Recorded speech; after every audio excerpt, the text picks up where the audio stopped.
We are friends with a successful NFT artist who has made millions of dollars from creating and selling NFTs. The artist told us something around a year ago that we did not know.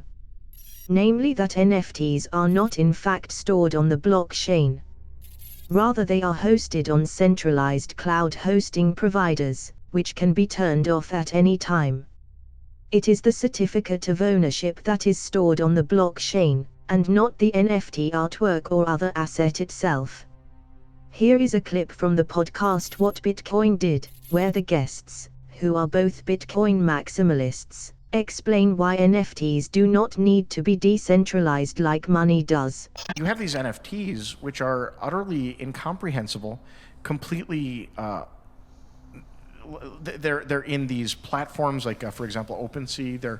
They're in these they're off of the chain, which doesn't seem to make a difference to these people because they don't know what that actually means.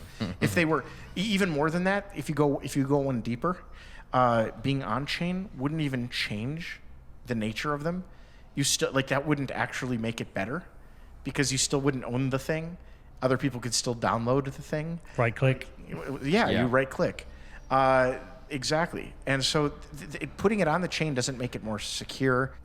That is, in spite of it, these NFTs are extremely non-complex. But people want to view complexity because they don't understand what's going on. And then when they're explained what's going on, they make excuses for it, and they now are like, yeah, but consensus will give my Bored Ape value. People will be, the government will step in and force these things.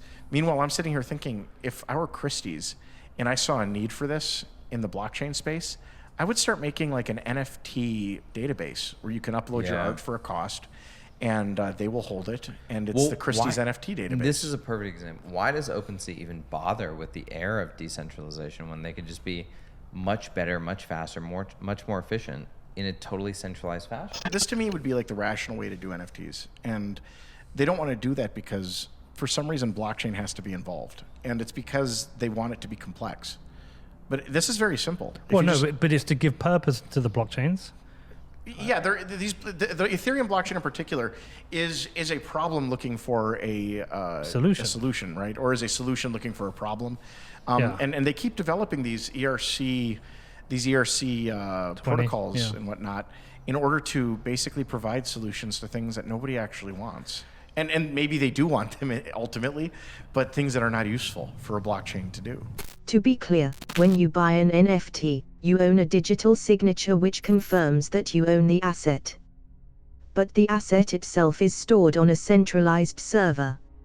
So you will always own the proof of ownership, but you may not be able to access, view, or use the asset itself in the future. So should you invest in NFTs? Only you can decide. Some have made huge amounts of money from flipping NFTs, but we feel like this is an extremely risky use of capital, and that the NFT market is in a bubble. When the bubble will burst, we cannot predict, however we have high conviction that it will. We think that NFTs probably have a future for proof of ownership purposes, and perhaps will become a major part of the world economy. However, due to the low barriers to entry to produce NFT art, we urge extreme caution. To summarize, we believe that NFTs are currently in the stage of growing pains for something that may eventually become useful. To get notified of our next video, please subscribe. And please comment below the video on your own opinions on NFTs. We like to hear viewpoints contrary to our own, and will respond to your comment. We are Anonymous Finance. May you be prosperous and free.